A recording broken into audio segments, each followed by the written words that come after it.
Hello বন্ধুরা, তোমরা কেমন আছো? আমি তো বেশ ভালো আছি। তো আজকে একটা নতুন ব্লগ নিয়ে চলে এসেছি। আজকে আমি ঘরে রান্না করব, তো সেটাই তোমাদের সাথে শেয়ার করব। মা তো ঘরে নেই, মা গেছে ব্যাংকে।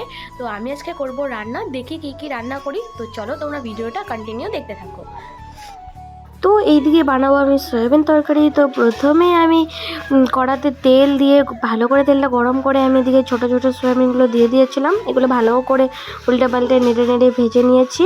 তো তারপর এগুলোকে নামিয়ে আমি আবার কড়াতে তেল দিয়ে দিয়েছিলাম। তারপর এখানে একটু জিরা সম্বার দিয়ে তারপর এখানে আমি আলু বেগুন কেটে রাখাগুলো ওগুলো দিয়ে দিয়েছি। ওগুলোকে ভালো করে উল্টে পাল্টে লাল লাল করে ভেজে আমি নামিয়ে নিয়েছি।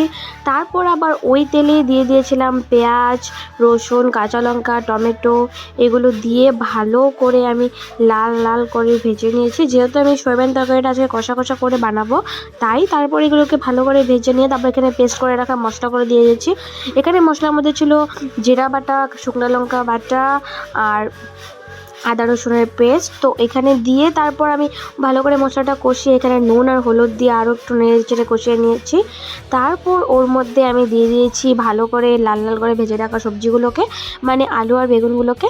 তো এগুলোকে দিয়ে আমি আবারও ভালো করে কষিয়ে নিয়েছি। তারপর এর মধ্যে পরিমাণ মতো জল দিয়ে দিয়েছি, বেশি দেইনি কারণ এগুলো জাস্ট সিদ্ধ হওয়ার জন্য দিয়েছি এতটুকু জল। তো জানি কষে কষে বানাবো, তাই আর কি এতগুলো জল দেইনি। তো তারপর এখানে আমি এগুলোকে একটু ভালো করে ঝোল ঝোল করে সিদ্ধ করে নিয়েছি। তারপর এখানে আমি বেঁচে রাখা সয়াগুলোকে দিয়ে দিয়েছি। তো ওগুলোকে দিয়ে আমি আরেকটু ভালো করে নেড়ে চেড়ে ঝোলটা ফুটিয়ে নিয়েছিলাম। তো তারপর শেষে আমি দিয়ে দিয়েছি গরম মশলার পেস্ট। তো ওটা দিয়েছি ভালো গন্ধ আসার জন্য।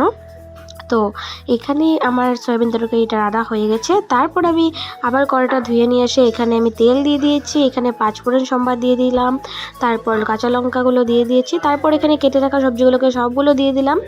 তো এগুলোকে ভালো করে নেড়ে একটু নুন দিয়ে দিয়েছিলাম সামান্য, যতটুকু লাগে পরিমাণ মতো দিয়ে দিয়েছি নুন। এগুলোকে দিয়ে তারপর ভালো করে আমি ঢাকা দিয়ে দিয়ে সবজিগুলোকে সিদ্ধ করে নিয়েছি।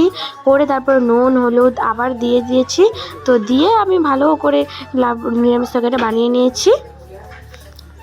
বন্ধুরা, রান্নাবান্না কমপ্লিট করে বাসন ধুয়ে আমি স্নান করে এসে গেছি। এখন ভাত খেতে বসেছি। তো আজকে খাবার পাতে ছিল ডাল, সয়াবিন তরকারি, নিরামিষ তরকারি। তো ডালটা আমি আগেই বানিয়েছিলাম, সেটা তোমাদের সাথে শেয়ার করা হয়নি কারণ আগে তো ডালের রেসিপি শেয়ার করেছিলাম। এখানে বুনু বলছিল যে খুব ভালো হয়েছে খাবারগুলো।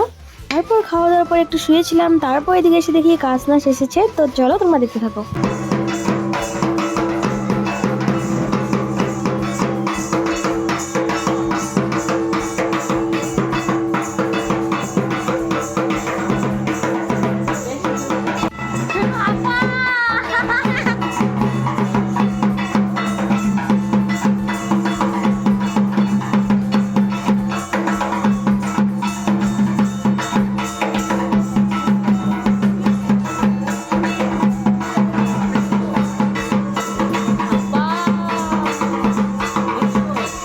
আজকের এই ব্লগটা তো এই পর্যন্তই। তো আজকের ব্লগটা তো এমনি সারাদিন কাজ করতে করতে গেছে। তো বিকালে যখন ভাত ভাত খেয়ে শুয়ে আছি তখন থেকে কাজ নাচ এসেছে। তো অতটুকু ভিডিও করেছি, তো অতটুকু তোমরা হয়তো দেখতে পেরেছো। তো আজকের এই ভিডিওটা বেশি বড় করব না। যদি এই ভিডিওটা ভালো লেগে থাকে like comment subscribe and share করে দিও। আর আজকের জন্য টাটা সবাইকে।